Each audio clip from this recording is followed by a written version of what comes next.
Welcome to a special edition of Saving the Republic Wednesday edition. This starts kind of a series of interviews, not with a guest, but with your hosts, so you can kind of get to know us better. So today we have the Ethan special.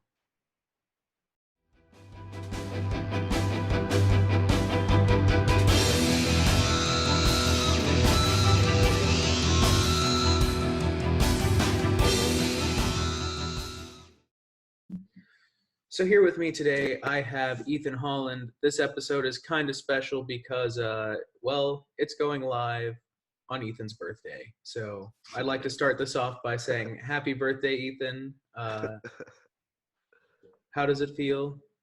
I mean, I'm not the. I mean, good. I guess I don't know. I really don't like making a big thing about it. Anyway, it's just a coincidence that this falls on it. It's whatever. I mean, Okay, so let's get this started off. So first, I want to kind of dive into your background a bit. So you want to give us a little quick background on where you're from, your kind of background, I guess, how you were raised, things like that. sure. So I was born in Carrollton, Texas, which is up there in North Dallas, basically. Um, I was born into. My dad was missions pastor. My mom is a CPA from A&M, so I have like that mixture. And my dad is a missionary's kid, so yeah, he's white, but our in our house Latin American culture is pretty much the way we do it. Like my dad thinks in Spanish.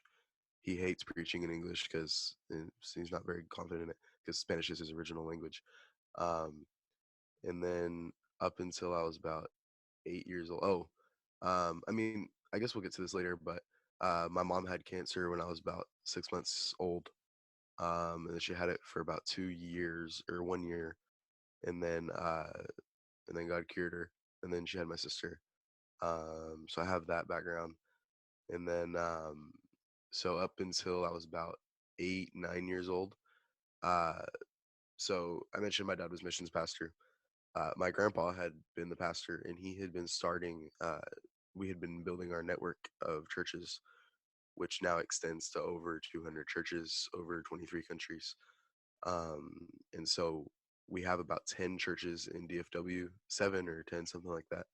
And so my dad went to take over the Arlington one, which then at that point I moved to Mansfield, starting fourth grade and onward. I graduated at Mansfield High School, um, etc. I mean, there's a lot of stuff we'll dive into later, but so I personally have been to about 27 countries.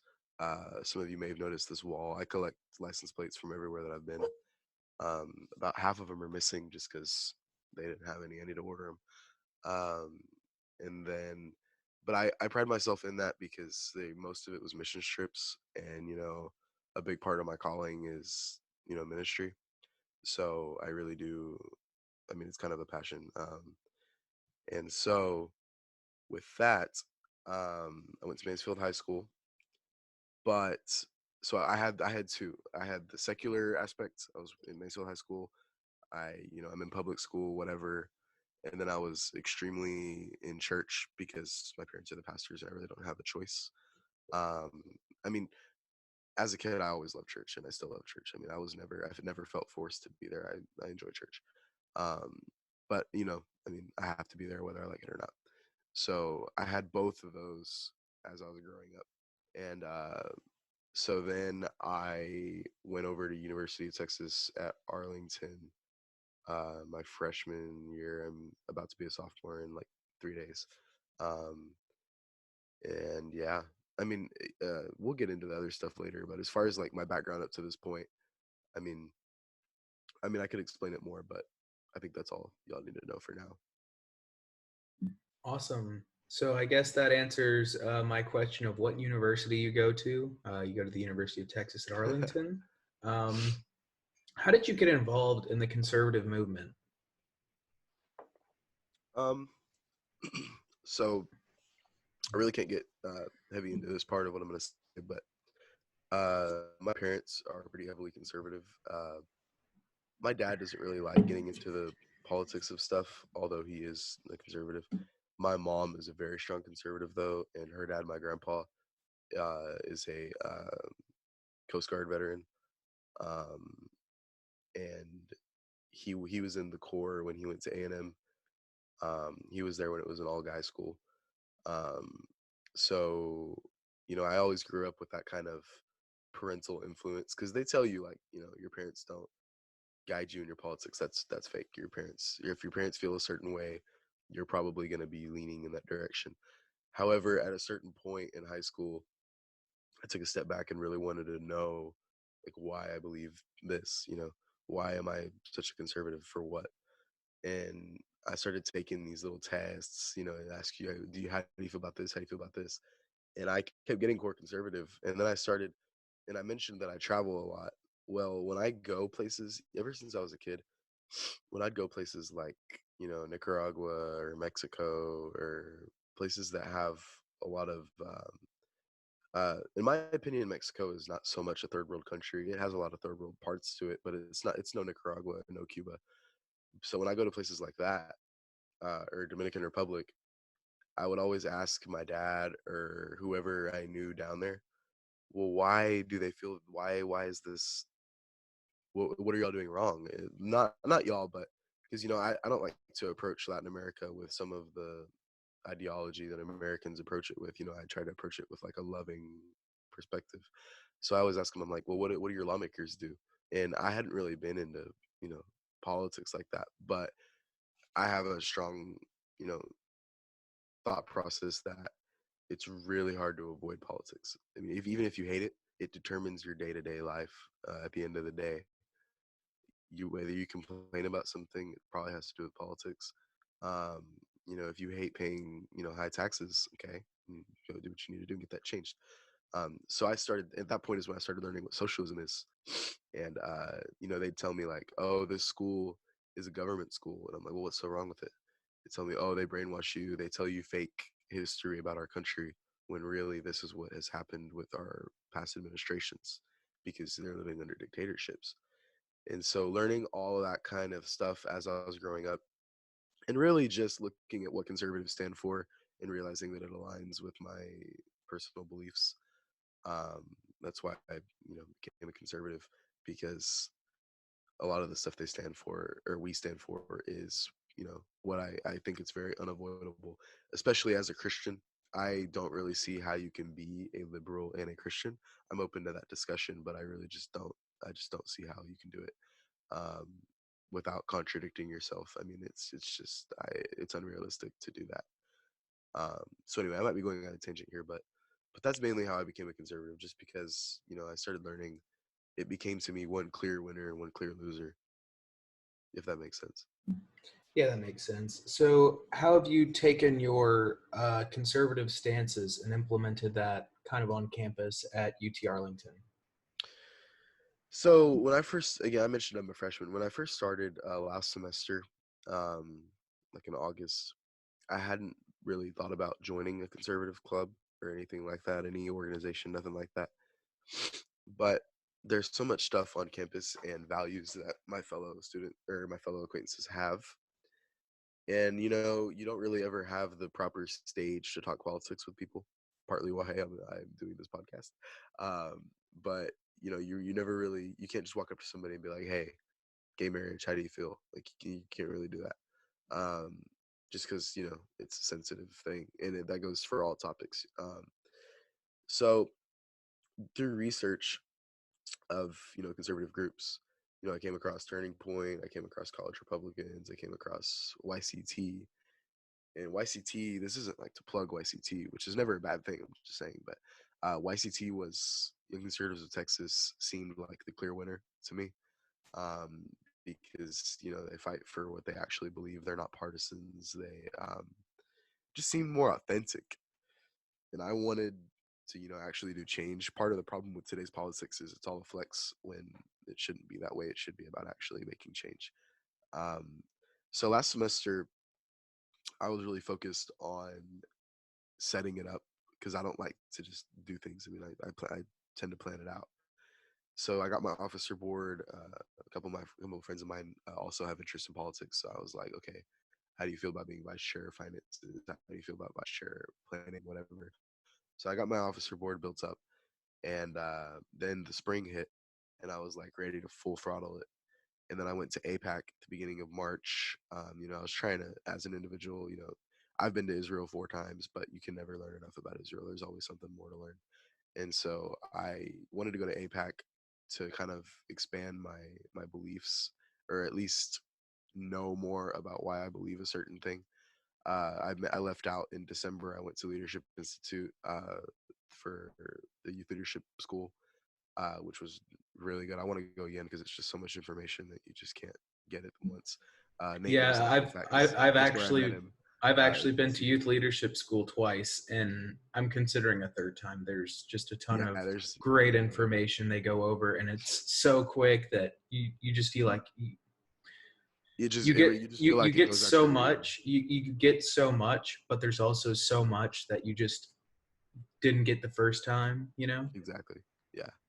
So then I went to APAC, and then Rona started coming up and coming, uh, and then spring break hit, and after spring break, me and my officers, we had our calendar ready. Um, we had our calendar ready for this and this and this and this and this, and then during spring break, they're like, okay, the rest of the semester is online. It's like, bro. So there went all of our plans for the semester. So we have a solid like 8, 9 members. Um, unfortunately, I didn't get to where I wanted us to be this semester. But you know what? It is what it is, and everybody's with flexibility right now. We have great plans for the fall, so that's that. The Chris Putnam race against K Granger. Sadly, K Granger defeated him, but I was going door by door, canvassing, helping out in that race however I could. Some of my members went to. So I've been doing various things. I get into a lot of personal debates, but it's different when you are, the chairman of Young Conservatives of Texas at, University of Texas, Arlington. I've had debates with my professors in front of the whole class. I've had debates with, the socialist people, whatever. Um, and their people have heard that. So, I don't like to say that last semester went to a waste. I mean, I've done a lot of stuff politically that I'm proud of. And even this podcast has been my way of kind of staying in the loop with my members because these Zoom calls are just unrealistic to just anyway. But that's another discussion. Anyway, so yeah, I'm sorry to go on that long thing, but that's kind of the political stuff I've done so So far. Love to do so more. what kind of are your plans for next semester, seeing with what's going on and all? Like, how are you planning to expand, or what kind of events are you planning on holding, things like that? Just give us a So little preview for those who might be going to UT Arlington in the fall. sure. So next semester is obviously well, okay, so not summer, but the fall is obviously election time. So it's gonna be pretty intense. It's my first, I'm a new chairman. I've never been a chairman during an election time except for, the primaries. But as far as like November, I haven't done it yet. So I have a lot of stuff on my list of what I'm gonna do. Starting with, I mean, I don't want to put them in any particular order, but I'd like to start writing in the university newspaper, the Shorthorn. Not necessarily because people read it, just because I want to get my writing skills up a little bit and get our name across. Because people, if we're on the headline of it and you're walking by your class and you notice the newspaper but you don't grab it, but Young Conservative Texas is on the headline, it's gonna be in your head later, and then you're gonna think about it later. It's just how the mind works. That's why billboards are so companies love doing billboards because yeah, right now you're probably not gonna call that number, but in a month or two you're gonna be like, dang, what's that one sign I saw? And so the other thing, we're obviously going to do whatever we can to get Trump reelected. Want to flip the House red, keep the Senate red. So we'll do what we got to do to get that happening. Um, yes, I'm the chair of my own chapter, but I am also guided by the leadership of YCT. So whatever they recommend me to do, I'll analyze that, take their recommendations, and get it going. I intend to table probably free speech ball, the typical stuff like free speech ball where you walk up and just write whatever you want. This doesn't have to be political. Just write whatever you want. I want to do some debates. I have the numbers for the Young Democratic Socialists and the other. I forget if it's College Democrats or what it is, but I have the numbers of their people, and I want to get like a panel where we can debate. And anyway, so we're gonna get that going. Yeah, I've got a ton of plans. I've got my list. But no, it's gonna be exciting. We're probably gonna go paintball. I mean, we've got a lot of stuff going on. Awesome. So, what are your kind of plans for the future, both in college and out of college? Okay, so I'm gonna try not to take up, a ton of time doing this. I probably will though. So during college, I'm studying finance. A lot of people ask me why I'm not studying political science, why I don't want to be a lawyer. I don't think I have the attention span to be a lawyer for one. I don't think I'd pass the bar because of my attention span for two. Uh, and I just, political science. I might minor in it, but no, I don't want to be a major in political science. Finance, I like it because of the variety that it provides. Um, because if I want to get out of college and be sitting down at a desk, I can do that. If I want to get out of college and be out and about all day, I can do that. It's provides me a lot of freedom. It's not so locked into one thing. Um, and so during college, one of the benefits of being going into my sophomore year is I still have like two and a half more years of being chairman at my chapter. So the potential is really high for what we can get done. And a lot of my members are also freshmen and sophomores. I don't really have any juniors or seniors. So our growth level is significantly high, like for what we can reach. Um, so I have a lot of plans for my organization. I'm a very optimistic person. I tend to dream a lot. Um, so when I say dream, if you put this in perspective, UTA probably has roughly 43,000 students. Say 10% of them are conservative, which is totally not. It's probably 30 or 40, but let's just say 10% are conservative. Now you're looking at about 4,300 people. Of those that are willing to join a club or organization or whatever, or just attend meetings, probably narrow it down to about 1,500. Of those that I can actually reach with our means and our ads and all that, probably a solid 500. So when I say 500, it's a big number, but when you go to a school that's like 45,000 students, it's really not. It's really not. Um, so I have high hopes and dreams that we can reach people, but also my main focus is to actually create change. Because our generation, I don't think, is sufficiently understanding the importance of politics, and they're overly sensitive, and they're gonna find themselves 20 years from now like, dang, I should have cared. I don't want that to happen. So, um, as far as college is concerned, let me just before I get into this, no matter where I am, no matter what city I'm living in, no matter if I'm in college, in my occupation, it doesn't matter. I will always be heavily involved in church. I will always be serving. I will always be there every Sunday. I joke about being a congressman. I highly doubt that'll happen. It's a dream. I don't even know if I want it. It's just I joke about it. It's whatever. Um, but if I was a congressman, I joke all the time that it doesn't matter where I am on a Sunday, I'll be at church. If I'm in DC, if I'm, it doesn't matter. If I'm in Antarctica, I'll be at church on Sunday. Like it's the end of the day. Um, and so, what do you call it? Um, so through college, I intend to continue pursuing finance. I intend to continue creating activism and changes in UTA, debates, helping elections, do whatever I got to do. I'd like to intern on the Hill, but that's another conversation. I almost had it for this summer, but it didn't work out. So anyway, and then when I get out of college, because I'm 19, I'm kind of in that point where I'm discovering my calling. I've always known it for the past few years, but it becomes more clear as you get older and as you get closer to God. So when I finish finance, I'm thinking I'm going to do probably about 2 years of theology.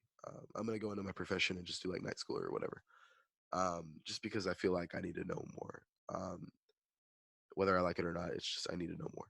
And then what I plan to do is enter my occupation with finance, work on that, whether it be in politics, whether it not be in politics, whether it be in business, whether it not be in business, working my professional thing.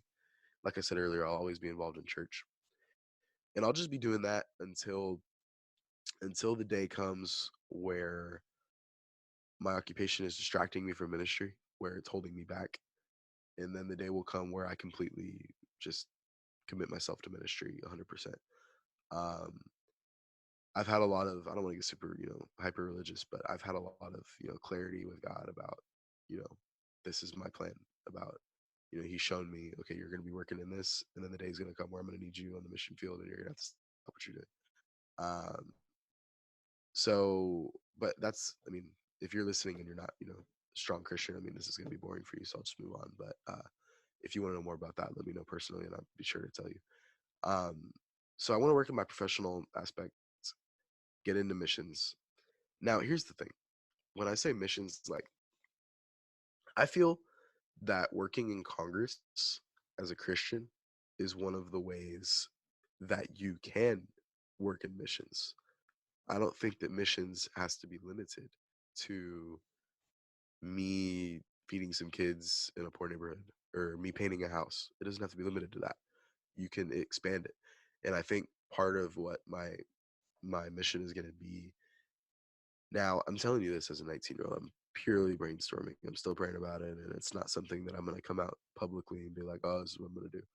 But I think there's a heavy need for promoting conservative values in Latin America. Um, because Latin America, the people are amazing, and I love them. I spent 3 months last summer in Mexico City.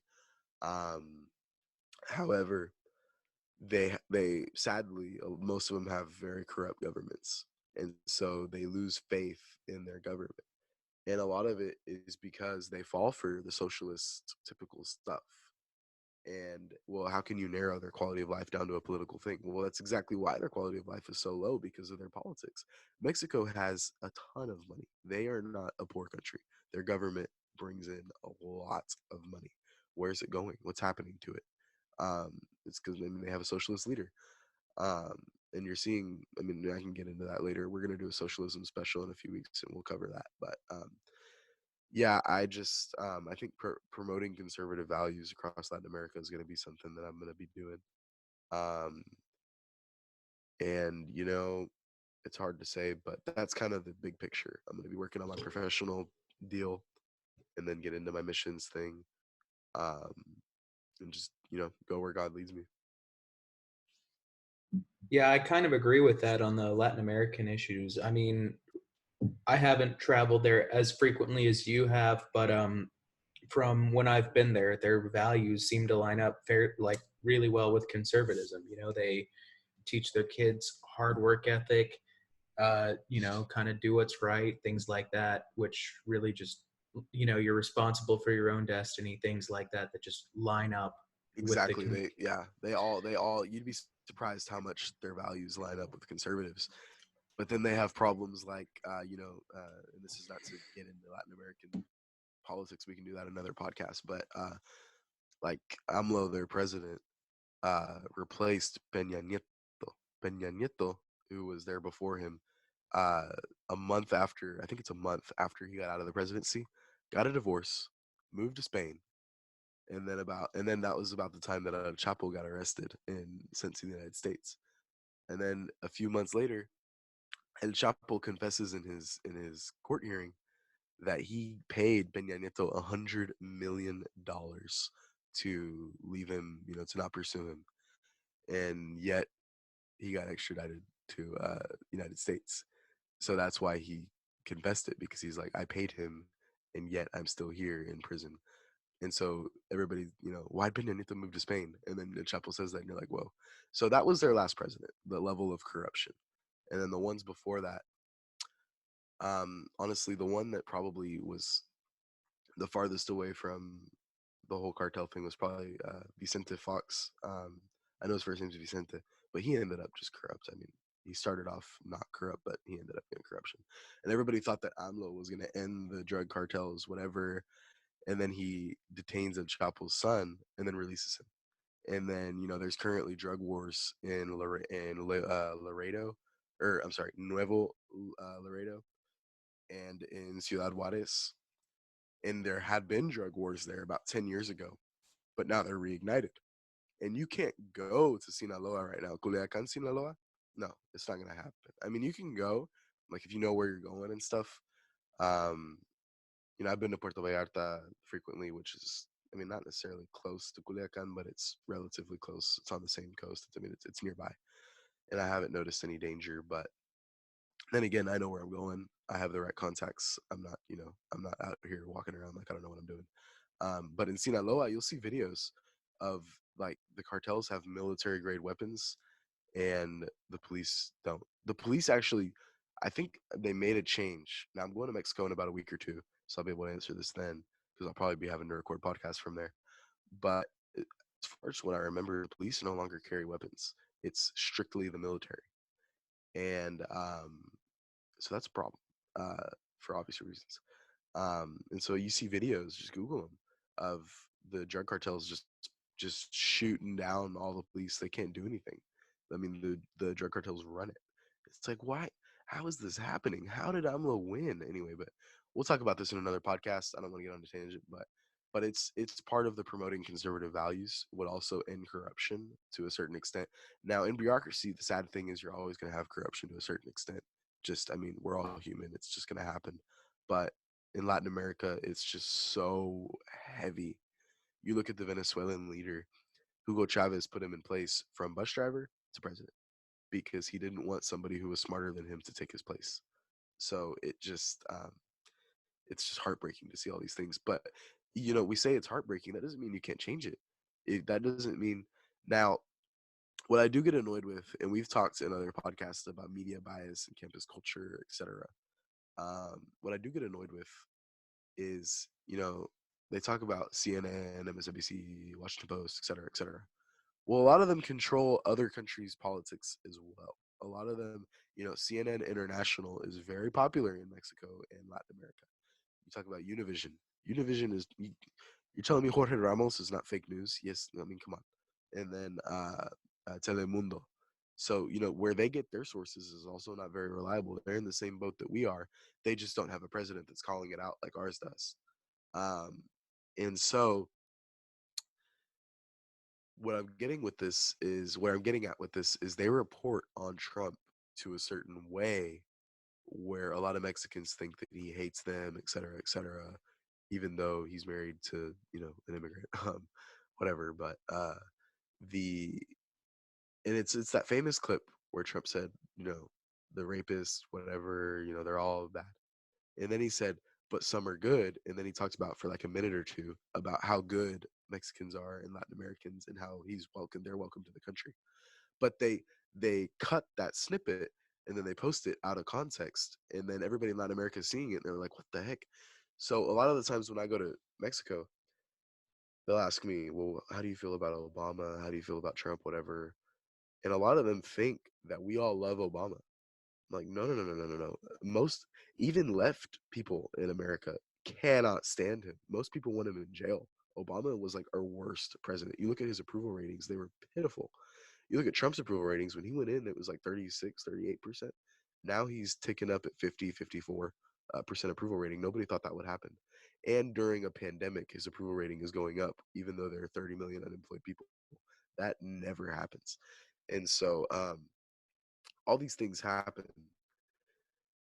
and that's where I'm like, these people need to hear conservative values. They need to know that they have control of their government, and they're totally skewed by their media. I tell them, the reality of Trump, the reality of the policies. Well, that sounds so much better than what I've heard. That can't be true. I'm like, I'm telling you, they all have everything to lose from Trump being in office, and it's not just domestically. They're trying to control Latin America, and it's because Latin America has a lot of potential, and they don't want them to reach it, and that's the heartbreaking thing. So instead of it being heartbreaking, let's change that. Let's get them up to our level. Let's help them. I mean, you know what I mean? It's you got to show them the love. Um, so we're talking about like, I mean, this is an interview steered towards me and what I stand for, but I see these things in Latin America and it just makes me a stronger conservative as I see these things happen. And it makes me want to expose the fake media more and more and more and more and more because you're talking about the day-to-day thought process of somebody. When you talk about media and all these bias and all these things, you're talking about probably how somebody's going to feel about an issue. So anyway, I don't know if I'm making sense here, but there was something there. Yeah. So just a question, like, where do you stand politically? Like, we've said conservative and things like that, but do you lean more libertarian? Are you like a party line Republican? How do you kind of stand there? Um, so I wouldn't say I'm a libertarian. I'm not. I do think government's necessary to a certain point. Although I do believe there's a certain point. Although I'm not a partisan. I'm not like I'm not like, if the Republican Party says they're going to do this, I'm not like, let's do it. I still question it. Because in the past few years, you look at a red House, a red Senate, and they didn't get anything done, and it's because of partisanship. It's because they're not focused on getting stuff done. They're focused on, you know, just talking about doing it instead of doing it. And that's the problem with DC. They get up there and then they just talk about doing stuff. Um, so I'm for individual freedoms. I'm for the government not controlling everything that you do. Pro Second Amendment, anti-abortion. All of it. I think where conservatives tend to disagree is probably just, for example, on the pot issue. I'm not very passionate about it. I really don't care, but I'm pro medical use, anti recreational use, unless we have more statistics, unless it's more regulated, unless it's FDA approved. But that's so complicated, and I'm not interested in sitting here and debating you for 30 minutes about pot because I don't care that much. I mean, anyway. So politically, I think that's about as much as I can narrow it down. Not a partisan, not a libertarian. I just stand for, you know, freedom. Awesome. Although I'm not an anti-foreign policy Republican though. I'm not like ship them all back. You know, I mean, I think that's a very small, like a minuscule, maybe even, I wouldn't even give that a percentage point of the Republican Party that's send them all back. yeah, and that's where we get into media bias. The media makes them think. The media makes you think that all Trump supporters are boomers. You're actually going to find a lot of boomers can't stand the guy. A lot of boomers can't stand Trump. Uh, Trump won because of generation. What's our parents X? Uh, I believe it's X, yeah. yeah, Generation X. But And our generation, I'm finding at UTA, conservatives are a lot more common than you're going to think they are. mhm. Well, I think an important thing to the boomers is just the politeness in which they go about their daily lives. Sure. Like, they care about that nice, customer service kind of smile thing, just having a good experience. Right. And Trump is very much a New Yorker, Yeah. And Trump meaning is what we he, needed for now, like, because we're having a lot of corruption in our government, and they can't blackmail him with anything. He's a billionaire. He's in his 70s. oh yeah, if Got he was going to nothing. get blackmailed, he was already being blackmailed. Oh yeah, no, he's a billionaire. There's you. What are you gonna have on him? You're not. He doesn't drink. The chances you're gonna get him in a corner. They thought the Stormy Daniels thing would sink him. Oh no, he doesn't. No, he doesn't care. If he had an affair, he'll just come out and tell you. Whatever. Um, so there's some moral stuff with him that I disagree with. But as far as policy, the dude, gotta be greatest president. Gotta be top three of greatest presidents in our history up there with Reagan, because the stuff that he has gotten done in 3 years is insane. But we don't have to have a podcast about that. We can have another podcast separately about that. But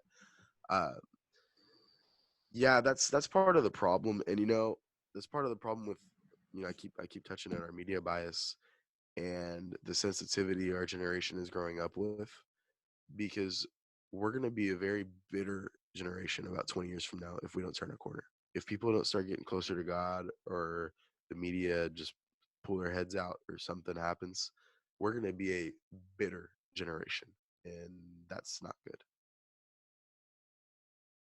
Yeah, I see what your point is there. So just outside of politics a little bit, do you have any like other hobbies or interests, things like that that you like to spend time on? Well, a lot of my friends tell me I'm complicated because I can't really narrow it down. Okay, I guess where I could start, I've seen all 9 seasons of The Office probably 10 times each, some more, some less. But I could probably quote you, name an episode, and I could probably tell you exactly what happens. Parks and Rec, seen it about 5 times. How I Met Your Mother about 4 times. So what I'm hearing Uh, is you don't like watching new shows. so I do, but because we're so sensitive, new new shows with the same kind of humor as The Office and Parks and Rec aren't they tank because they get sued. All kinds of stuff happens to them. I tried to get into Brooklyn. Excuse me. Tried to get into Brooklyn 99. I don't know. I see the highlights, and I just doesn't make me laugh like The Office does. I mean, I'm gonna give it another shot. I'm gonna be open to it. I'm gonna try season two. I hear season one's dry, whatever. So, but I see a lot of these highlights, and yeah, I mean, logically they're funny, and I should be laughing at them. But nothing. I mean, The Office is just so stupid that it makes me. I am a very much. I laugh at stupid humor. Like just stupid stuff will just have me dying. I mean, The You Office. Like should really get into Brooklyn Nine-Nine after season one then. I know, but Brooklyn Nine Nine. Like I don't know. I'll give it a try. And we can talk about this later. But it's just I don't know. Like when Barney and How I Met Your Mother is like legend. Wait for it, dairy. That kind of stuff just is so dumb. It makes me crack up. Or The Office where Jim's uh, just like, oh, I'm not asking for a raise. I'll actually be asking for a pay decrease. And then Dwight's like, oh my God, that is so stupid. I'm going to have to zone you out for the rest of the day. That kind of stuff just makes me die. It makes me laugh so hard because, like, I don't know. I don't know. I guess because I'm thinking, like, what if that was an actual office? And that makes me laugh so hard. I don't know. I don't know. But so as far as programs, although I've seen the Chapo series about 4 times, I've seen the Luis Miguel series about twice. I've seen You. I've seen not You, but the show You. I hate that they named it that. I've seen some other stuff that I won't bore y'all with. I play the trumpet. Not really a passion of mine, but I play it. I would played it in middle school, played it in high school, marching band. Started playing in church. I feel like if I were to stop playing, it'd be a waste of 6 years of band, and it'd be a waste of a purchase of a trumpet. So I keep playing at church. I enjoy it. It's praise worship, whatever. I don't, go around promoting myself like I'm a trumpet player. I mean, I play trumpet. I mean, it's something I do. I played at church on Sunday. I mean, you can look up on my Instagram at the period Ethan. You can see in my feed. I play trumpet all the time. But I don't like. I you know I haven't done this intentionally, but it kind of looks like on my Instagram, like I travel places, like I'm on tour or some crap. No, no, no. No. I say crap a lot. I personally, it's kind of controversial in my household. I really don't think it's a cuss word. I say it pretty frequently. My mom tends to yell at me every time I say it, so in the house I try to pull it back. So if you're a listener and you're like, "Why does he say crap?" No, crap is the closest I'll ever get to cussing. I never cuss, ever. I mean, it's just something with me. I don't cuss. I don't drink. Waiting till marriage. Um, anyway, but no, most of my friends have never heard me cuss, and if they have, it's because I'm like reading a meme or something or reading a book, and I didn't know it was coming, and I just read it out loud or something like that. Um, yeah, no, no. I even when I'm angry, I don't cuss. I just don't do it. It's just a line for me. I won't cross it. Anyway, so as far as hobbies, I play trumpet. Uh, Dang, what was I saying, Nate? About when I said crap, what was I saying? You were kind of just switching to say something after trumpet. Right. Okay, so I play trumpet. The politics is kind of a hobby of mine. The podcast. Um, let's see, what else do I? Oh, I'm a youth leader at church. Um, I'm the assistant youth leader. Might be some changes coming, but I can't go public about that yet. Um, what else do we have here? Right. Okay, so I'm not out here like a car dude, like putting my social media handles on the side of my car, whatever. But I do enjoy cars. I subscribe to a lot of YouTube channels, Stradman. I used to like Vehicle Virgins, but no, no, no, no, they've gone off the deep end. Now they're just a flex and they don't do anything. So I unsubscribed. Um, JR Garage put some interesting stuff up. Burlacker, Summit, Auto Lab, all kinds of car channels. I don't know. I just find them interesting. I drive an Infiniti G35 Sport, nothing crazy. Uh, it's got a lot of mods on it. I mean, got a still and exhaust, two aftermarket intakes. I've got all aftermarket suspension, all offset adjustable. But I'm not out here like out here trying to. Oh my God, look at my car going to car shows now. I'm not. No, and I don't think my car is at that level. But whatever. I just enjoy cars. Nate and I were up until like 4 a.m. last night just talking about cars. And anyway, I've been looking into how I could properly use my unemployment checks because government bureaucracy has been good to me in the last month or two because I'm a server at Chili's. Fun fact. Um, so I get an extra little cushion every week. Um, and so I was like, well, what if I get a BMW 3 Series? I've always bashed on the 3 Series, but now I'm humoring it. 3 Series kind of looks kind of good. I don't know. Um, but I also don't want to have to spend like $2,000 to get some kind of computer fixed in 6 months. Like I'm not interested in that. So anyway, Nate and I got into a dispute about whether the King Ranch was higher than the Limited and the Platinum. I kept trying to tell him it goes Limited most expensive, and then it goes Platinum, and then it goes King Ranch, I would and like he kept to insisting it was the reverse. I would like Uh, to say once again that the platinum is the highest level for the F-150, well, that's what I was trying to tell you, but excluding things like the Raptor, where you can just add $20,000 in add-ons. well, that's what I was trying to tell you, but you kept disagreeing. No, no, that's not what you were trying to tell me. That's exactly what I was trying to tell you. No, you said King Ranch. Whatever. Anyway, but so cars, I mean, that's that. I mean, it's just something I like. Um, I travel pretty heavily, um, and it's hard not to come off like little white boy, little privileged white boy. But like I said, most of my trips are missions. Now I'm not gonna lie to you. I've been on some very good vacations. My grandparents' 50th anniversary went on a Mediterranean cruise for 2 weeks. Um, we probably go on a cruise every year.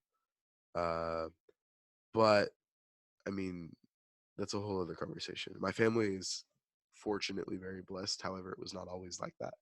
When my dad grew up, they didn't have enough money for a carton of milk. Um, my grandparents were heavily in debt until my dad was about 20, 22. They God started blessing them, and they got out of debt. Now they're debt free, house paid off, all of it. But the Bible talks about give and receive, and that's evident in my family, in our ministry. Um, so I've been on some pretty good vacations. I'm not gonna tell you I haven't, but that doesn't mean that we're out here like where are we gonna go tomorrow? Like no, but I do travel pretty heavily. I went to Mexico City for 3 months last summer. Um, I'm going to Mexico City in about a week or two, uh, because I'm taking a bunch of equipment down there for them for like cameras and all that kind of stuff. According to Customs, I'm a YouTuber.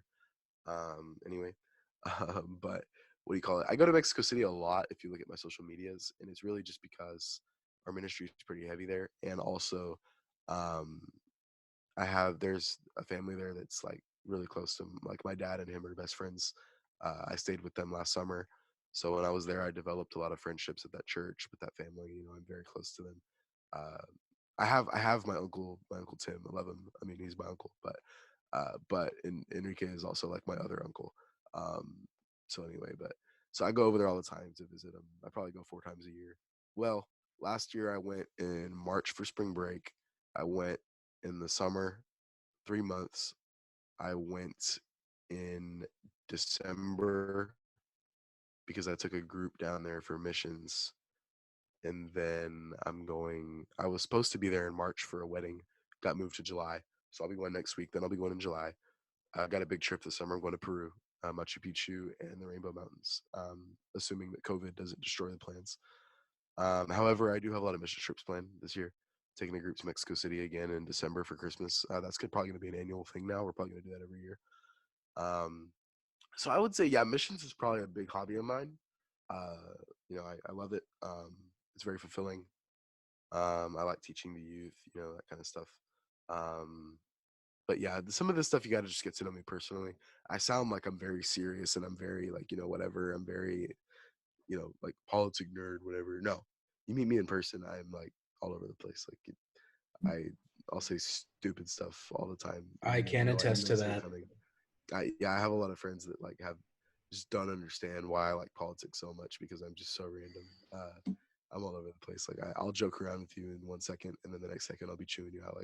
Anyway, I'm all over the place. I can be very intense, but I can also be not very intense at all. I'm extremely extroverted, so I'll talk to whoever, whenever, about whatever. I can talk. I pride myself in my communication. I can talk to you for like name the topic. We'll just go talking for like 3 hours.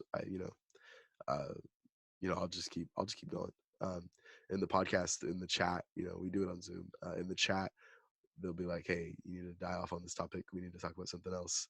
And I have no idea that I've been going for like 20 minutes. It doesn't, I mean, I'm just like that. Anyway, so you talk about hobbies. I mean, I don't really know. Just kind of that stuff I just said. Yeah, But you there's a lot of just. stuff that I didn't say. I mean, what didn't you say? This is your special. I mean, oh my God. Guys, I don't have Rona, but it's May in Texas, so my allergies are pretty heavy. Same over here. And you guys hear the Ethan special. Okay, next week is either going to be the Kelly special, the Skylar special, or the Nate special. And then the week after that, it's going to be the same thing. And the week after that, it's going to be the same thing. So it's not like, Ethan, whatever. It's just my turn out of the four. Whatever. So We anyway, picked Ethan first because it's his birthday Wednesday. I mean, I had no say in that. It just kind of happened. I was like, whatever. I started that trend. I will go on record for that. Yeah, but yeah. So hobbies, that's about it. Oh, I listen to a lot of podcasts. Steven Crowder, listen to him all the time. Cracks me up. I used to listen to Ben Shapiro pretty religiously, but then I just got burned out on the intensity. He's so like he just says so many things that I'm just like, oh God, that's so much information. So Michael So Knowles you is like switched to Michael true. Knowles, didn't you? Yep, Yep. yep, yep, yep. And then what do you call it? Uh, I recently got into Joe Rogan. Don't agree with him on much. He's not a Christian. Don't believe on don't But hey, it doesn't mean I'm not going to listen to his view, and I respect his view a little bit more than I do other liberals. So I listen to his podcast because he talks about some interesting stuff. I like Joe Rogan's podcast because he's actually willing to let the guests speak and share what they want, Oh yeah, and he'll let that's the guests something we've also tried to emulate on our show by having people on we disagree with specifically so that they also have a voice. I think that having a voice is very important in this day and age. So I think that's something we've tried exactly. to It's emulate. exactly, and something that's crucial for our generation's success is the continuation of conversation. If we can't continue to have a conversation, that's it. We're done. Yeah. So what would you say your number one issue is politically? Like what is this is the hill I'm dying on issue? Oh man, it's really hard to pick one in specific. Um, I don't know. It's probably okay. I'll give you several options, and then you can just take what you want. I'm extremely anti-abortion. Point of conception. I mean, I don't think you have the right to kill a baby. Don't think you have the right. If you can kill a baby, but you can't watch the video of it happening, it's probably bad. Extremely pro-Israel, um, pro-Jewish state. Let her defend herself. Um, Anti-UN, but I don't know that that'd be something that I'd like. Last thing I'm gonna fight for. Uh, Probably Second Amendment up there too. Low taxes. Um, but the abortion argument and the Israel thing are very passionate, very heavy in my life. But I can't really narrow it down. I mean, I'm very strong in a lot of issues that are very important. It's not just those two. So it sounds like that those kind of go as your number one issue together pretty much. Yeah, basically. I think the moral aspect of politics is probably where I'll stay. Because Awesome. I do believe that politics leads to being a better Christian, if that makes sense. Makes sense. Yeah. Well, I think that about does it for our interview today. Do you have any other things you'd like to say? Plug social medias, things like that? No, not really. If you want to follow me on social media, I mean, I'm one of the hosts, So I mean, I guess I'll put it out there. Whatever. Instagram at the period Ethan. Snapchat, you're gonna have to ask me for it. Twitter. Okay, here's the thing with Twitter. I hate Twitter. Can't stand it. I get triggered every time I get on it. It's really annoying. However, there's a lot of good stuff happening on Twitter too. So I've always had a Twitter, but I hadn't tweeted anything since 2015. And last week I was like, I need to start using Twitter again. So I deleted all my tweets, deleted all my history, changed my profile picture, changed my banner, changed my bio, whatever. I had like 120 followers. Now I'm actually tweeting stuff. I'll retweet people, whatever. Just get on there. I'll probably be on there about 3 times a day and just stick to it. So anyway, my Twitter handle is at the Ethan715. I think. I don't even know my Twitter handle. Let me look it up real quick. That's how little I like Twitter. Okay, it's actually at the Ethan12. I was incorrect. Glad I clarified. You can follow me on the podcast at Saving Republic on Twitter or Instagram. Our YouTube's pretty pitiful. Subscribe to it. Most of our listeners are on Spotify, Facebook, that kind of thing. So listen to us on YouTube to get our channel up there so we can get monetized. So that we can get monetized so that way we can get demonetized as well. And then my chapter, I guess, UTA, YCT, on all social medias. Awesome. I guess thanks for coming on, even though you're one of the hosts. So on Facebook, Ethan Holland. Awesome. So I believe your links are in all of our bios, correct? I think so, yeah. Awesome. So if you can't find it, look in our bio. It should be there. So yeah. That's great. I guess we'll see you again for the next episode of Saving the Republic then. Yes, sir. I hear they do great work.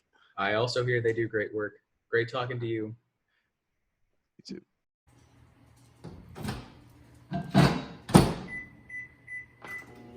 If you like this content, please like, subscribe, share it. If you hated it, like, subscribe, and share it. Thanks for tuning in.